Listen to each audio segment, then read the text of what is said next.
As a practicing doctor and someone who deeply cares about public health, I've been quite vocal about my criticism towards RFK Jr. I've said it on podcasts, on news programs, and frankly, all over social media. I know many who support his message are frustrated with our healthcare system, with our lack of clear answers to some hard questions, with our poor communication and guidance throughout the pandemic. Know that I hear you and actually agree with you. We need to do better, and change can't come soon enough. We certainly need to be skeptical of our institutions, but healthy scientific skepticism means following data, not cherry-picking it or making it up. Now, before we fact-check some of the more extreme examples of misinformation, I want to show you who RFK Jr. really is, what he stands for, and why, despite some of his ideas sounding good, he's incredibly dangerous to public health. Robert F. Kennedy Jr. is the nephew of former President John F. Kennedy. He first became popular in the 1990s as an attorney suing factories that were dumping pollution into New York's Hudson River. Good stuff. However, in 2005, he began his public crusade against mercury and vaccines, and eventually joining the team at World Mercury Project in 2015, which abruptly changed its name to Children's Health Defense in 2018, where he served as chairman and sold shirts with this slogan. In 2023, he jumped into the presidential race as a Democrat, but when that didn't work out, he swapped to independent. And when that didn't work out, he dropped out and backed Republican Donald Trump in hopes of securing a cabinet position. I highlight this only to show that this issue isn't left, right, or center. It's simply about telling the truth and getting accurate health information to you. Shortly after Trump took office, he assigned Kennedy to fix our healthcare system. I'm going to let him go wild on health. I'm going to let him go wild on the food. I'm going to let him go wild on medicines. But he still needed to be confirmed by the US Senate. During that process, he stated over and over that he is not anti-vaccine. I am not anti-vaccine. I have never been anti-vax. And if we listen to some of his previous statements from 2014, it might seem like he was telling the truth. I am very pro-vaccine. I have 6 children. I had all 6 of my children vaccinated. I believe that vaccines are critical to public health, that vaccines have saved hundreds of millions of lives, and they save millions of lives every year. And they've succeeded in eradicating or nearly eradicating many of these epidemic illnesses. In fact, at the time, his focus was mostly on mercury, and he was honest about his lack of knowledge about vaccines. I know very little about vaccines. What I know a lot about is mercury. However, now it's 2025, and we have a decade's worth of proof that RFK Jr. is, in fact, anti-vaccine. There's no vaccine that is, safe and effective. Remember how he just said his kids are vaccinated and he's pro-vaccine? Well, he said this in 2020. If your kids were young now, would you give them the measles, the mumps vaccine? No. In fact, I don't understand how what he's doing is not perjury. I thought you weren't allowed to lie to Congress. I have never told the public avoid vaccination. I see somebody on a hiking trail carrying a little baby, and I say to them, better not get them vaccinated. He really believes kids who get even 1 to 2 vaccines are not as bright as those who are unvaccinated. If you've ever compared an unvaccinated kid to a vaccinated kid, you see the bright eyes and the engagement and the social interactions and the curiosity and the affection and you compare them. The child even had 1 or 2 vaccines and they're completely different. Even in a more dark analogy, he compares modern doctors to Nazis for vaccinating children. To me, this is like Nazi death camp. What happens to these kids? I can't tell you why somebody would do something like that. I can't tell you why ordinary criminals participate in the Holocaust. I can't tell you what was going on in their minds, what justifications they used. Despite all that being widely available, he was confirmed in February 2025 as the U.S. Secretary of Health and Human Services, putting him in charge of some of the most important health agencies like the CDC, FDA, and NIH. And despite all his advocacy against vaccines, that vaccinated children are no longer bright, that doctors are basically Nazis, that he would happily go back and not vaccinate his own kids, he is now back to saying, The best way to prevent The spread of measles is through vaccination. We urge people to get their MMR vaccines. It seems RFK swaps his position on vaccines whenever he sees fit. Ironic, because many criticize the CDC for changing their medical guidance. But at least that's done in response to new scientific data. Now, with him at the helm of the world's most prestigious medical entity, I think it's more important than ever to fact check some of the worst myths he's propagated. I don't think there's any scientific question that vaccines cause autism if you actually read the science. If you read the science, and the science is very clear on this, that there is no causal link between autism and vaccines. And there's been many studies that have looked at millions of children, comparing children who have been vaccinated versus those who haven't been vaccinated, and have seen that there is no causal link. When I was doing my debate with vaccine skeptics, one of the participants said that's because the people looking at it are part of the corrupt American capitalistic system. But then the research that was done on over 500,000 children in Denmark, which has nothing to do with the US capitalistic system, also found the same exact result. This is because there is no causal link. The only link between autism and vaccines that exists is that the timelines sort of match up from a correlation standpoint. And just because two things happen at the same time doesn't mean they caused one another. The same way that we could look at this picture, or we could look at the trending graph of organic food sales. It's important to study and see if there is causation. And when it comes to vaccines and autism, there is no causation. And I have to say that over and over again, that this has been proven internationally.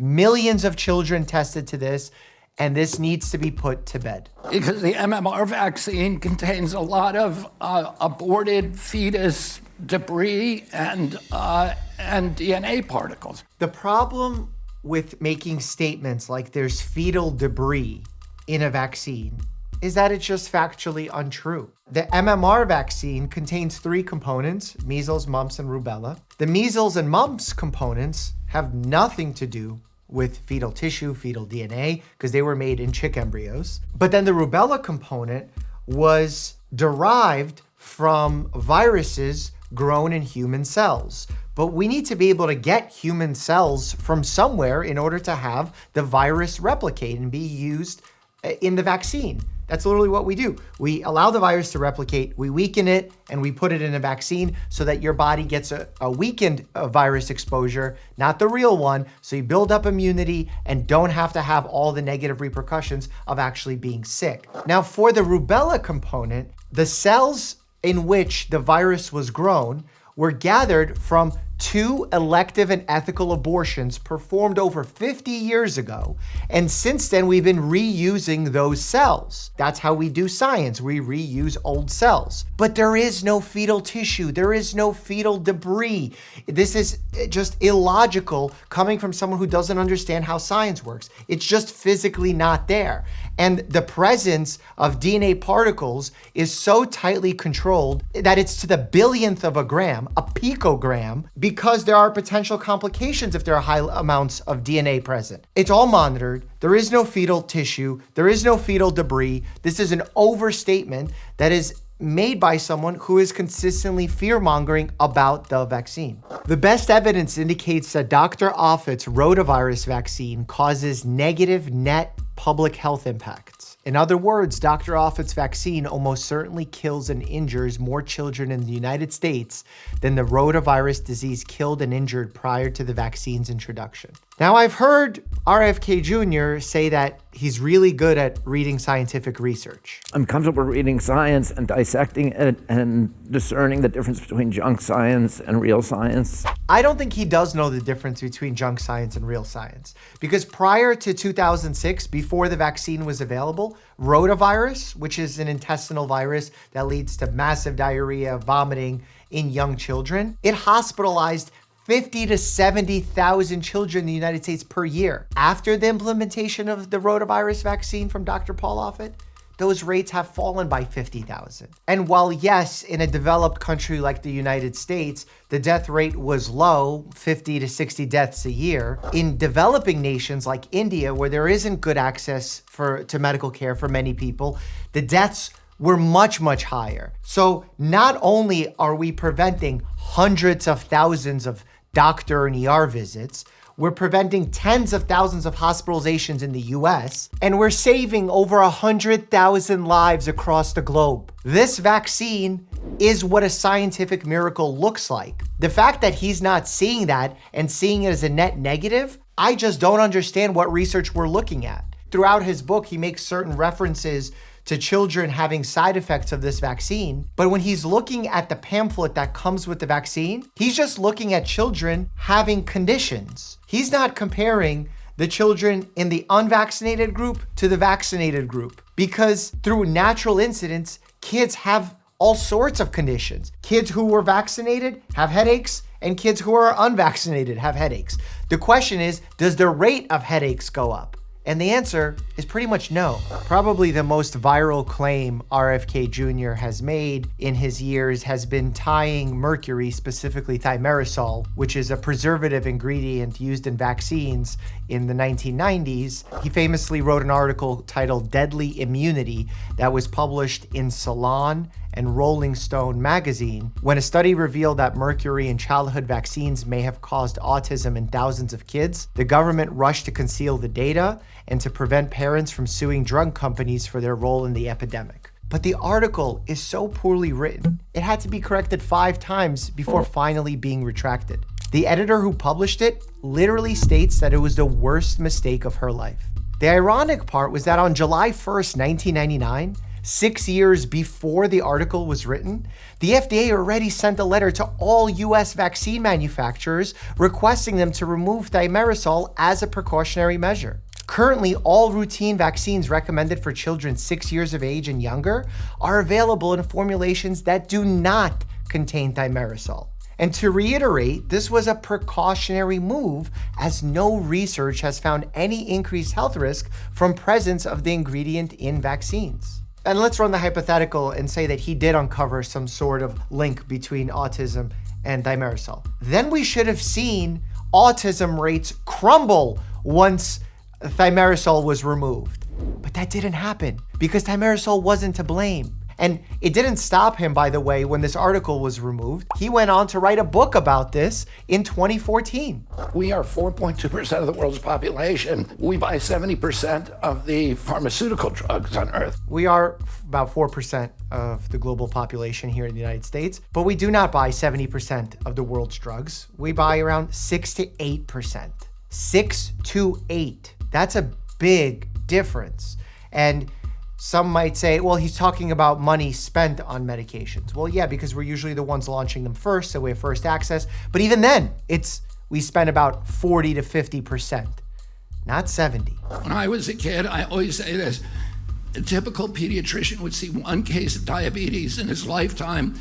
Today, it's 1 out of every 3 kids who walks through his office door. No, not 1 of 3 children is diabetic in the United States. Up to age 18, 0.3 something, less than 0.4% of children have diabetes. That's type 1 and type 2. That means 1 in 300, not 1 in 3. I mean, that level of hyperbole is dangerous. 20 years ago, there was no diabetes in China.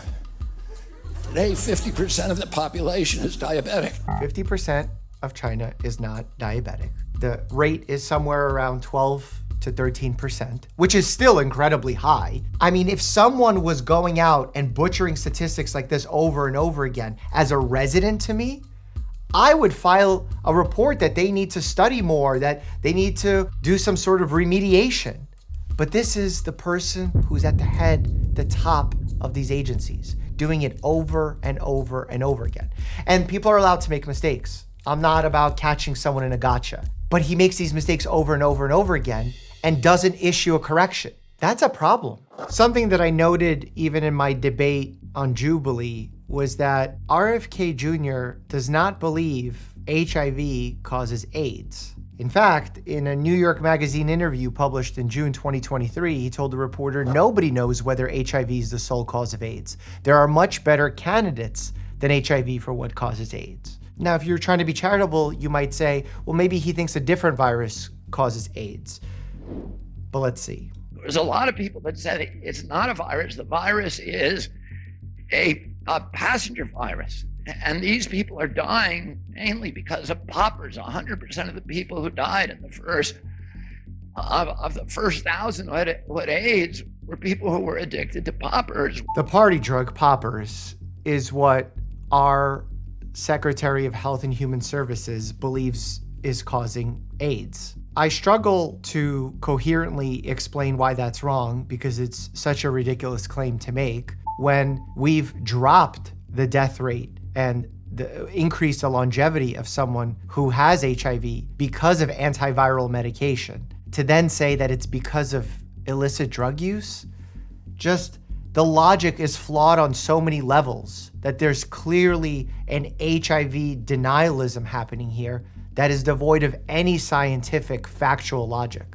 Continuing on his crusade to demerit the MMR vaccine, RFK Jr. now claims that the measles, mumps, and rubella vaccine is not very useful because those who are elderly lose their immunity. The vaccine wanes about 4.5% per year. So that means older people are essentially unvaccinated. That's just not true. The Lancet just did a great study on this, showing that the vaccine wanes 0.04% per year. So I don't know if he misread the study, but again, we're having this issue with statistics. And that's a very big difference because if you factor this out over someone's lifespan, 0.04% and 4% is a drastically different outcome for someone who's 60 or 70 years of age. That being said, is it possible that someone who's 75 loses their immunity despite getting the vaccine as a child? Yeah, it's possible. In fact, for some jobs, I have to do something known as MMR titers to confirm that they are immune to these conditions because they might be exposed to them being healthcare workers, as an example. But to say that it's 4.5% annually, just not accurate. I'm not against vaccines. I've never been anti-vax. That's something that's said about me to, make me look crazy, like a conspiracy theorist. What I've said is let's have testing for each of the vaccines to make sure that they are that they're safe and effective. Vaccines are the only medical product that is not safety tested prior to licensure. And we need placebo-controlled trials. I can't believe I have to educate the person who's in charge of the CDC, FDA, and NIH, but vaccines do undergo placebo randomized controlled studies. COVID vaccines ran through tens of thousands of people in randomized control placebo trials. When you have a completely new vaccine, you're doing placebo randomized controlled studies. But if you already have a vaccine that you know the safety profile for, and you know that it works, so you've tested it, now you no longer need to test it against placebo. You only need to test it against the new version of the vaccine. Then you can compare the safety rates, the effectiveness rates, and he says that this is somehow different than the pharmaceutical industry. It's not. The pharmaceutical industry works in the same way, that when you have a novel medication, absolutely you do randomized controlled studies. But when you have a new medication that works in the same way, you can compare it to the standard of care. And the reason that we do this, scientifically speaking, is because it's unethical to withhold treatment in a randomized placebo-controlled trial when you know something works and is beneficial. So what we do is instead, we randomize into two groups. One group gets the existing vaccine that we know the safety profile of and the effectiveness, and we compare it to the new one. Vaccines are incredibly well tested. In fact, they're more well tested than pharmaceuticals because they're given to people who are healthy. We have a higher threshold for side effects in pharmaceuticals because those people are actually sick and have an issue. But when you give something to a healthy person, you have to have a higher bar of safety. That's why we have the Vaccine Safety Data Net that actually monitors vaccines after they've been administered. And this is to the tune of millions of doses of vaccines. The fact that he said that they're not tested is again the crusade of trying to discredit vaccines. Then came the beef tallow oil. Literally, Charlie Kirk tweets that RFK ate Steak and Shake on live TV, the fast food joint that's bravely frying everything in beef tallow. That is the way, Maha. We are poisoning ourselves. And it's coming from, principally these ultra-processed foods. And what we're trying to do, and this President Trump wants us to have radical transparency and to incentivize companies like this one to switch to traditional ingredients like beef tallow. Oh, by the way, here you go. We're talking about making people healthy. You're eating fast food. And I'm not villainizing fast food, but if you're gonna be talking about making substantial improvements to the health of the United States, you should be talking about removal of those foods. In fact, it's not the chemical, it's not the oil that's the issue. It's the fact that we're over-consuming ultra-processed foods. The Maha report that was just put out a few days ago talks about the overconsumption of ultra-processed foods. Yet they're eating it as an example, celebrating restaurants that are serving the thing. When I was a kid, McDonald's was made with tallow fat. That was good for you. Your body needs that. It makes you healthy. Can you imagine saying McDonald's fries make you healthy as someone who's in charge of a health agency? I mean, he's just fully making things up. In America, we're over-consuming saturated fat. We're over-consuming ultra-processed foods. His own report states that, and yet he's celebrating fast food, celebrating how McDonald's used to fry their foods in beef tallow. Almost all of the Falconers who I grew up with in the Hudson Valley have serious problems now with brain fog and with other symptoms of Lyme disease. And the idea that this may have been is highly likely to have been a military weapon. It's highly likely that this was Lyme disease as a military weapon. Is with 100% certainty wrong. 60,000 years ago, there's traces of Lyme disease. We have ticks preserved in amber from dinosaur days because they fed on dinosaurs. So the fact that he's extrapolating all these thoughts that have no scientific basis is really scary. There are plenty of studies that make it clear that SIDS is caused by vaccines. SIDS really appeared following the first vaccine. There are no studies showing that. The reason some people have considered an association is because of the timing.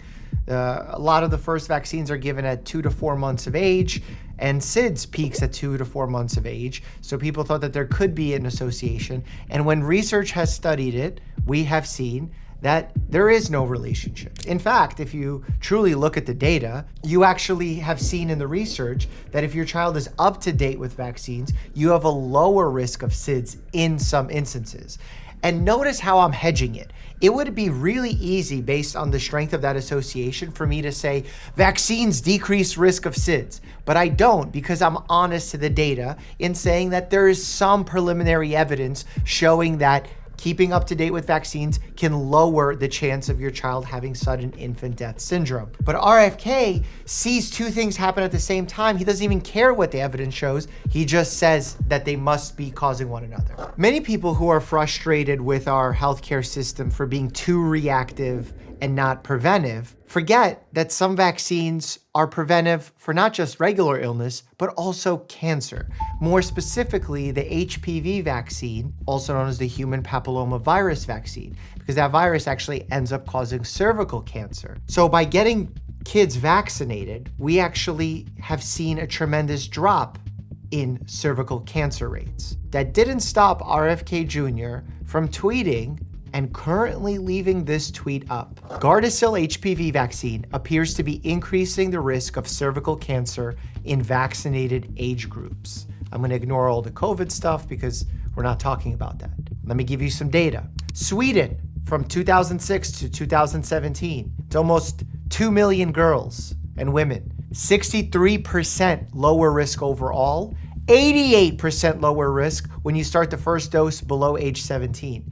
England, around the same time frame, 87% lower cancer rate. Multi-country meta-analysis done by the WHO, 50% drop in high-grade lesions within a decade of the program starting.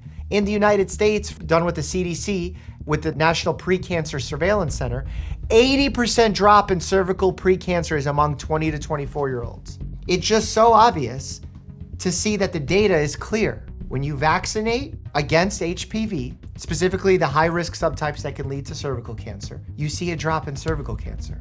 in precancerous lesions. And RFK not only doesn't see it, but sees some sort of risk that no other scientific organization in the globe, not just in the US, can see.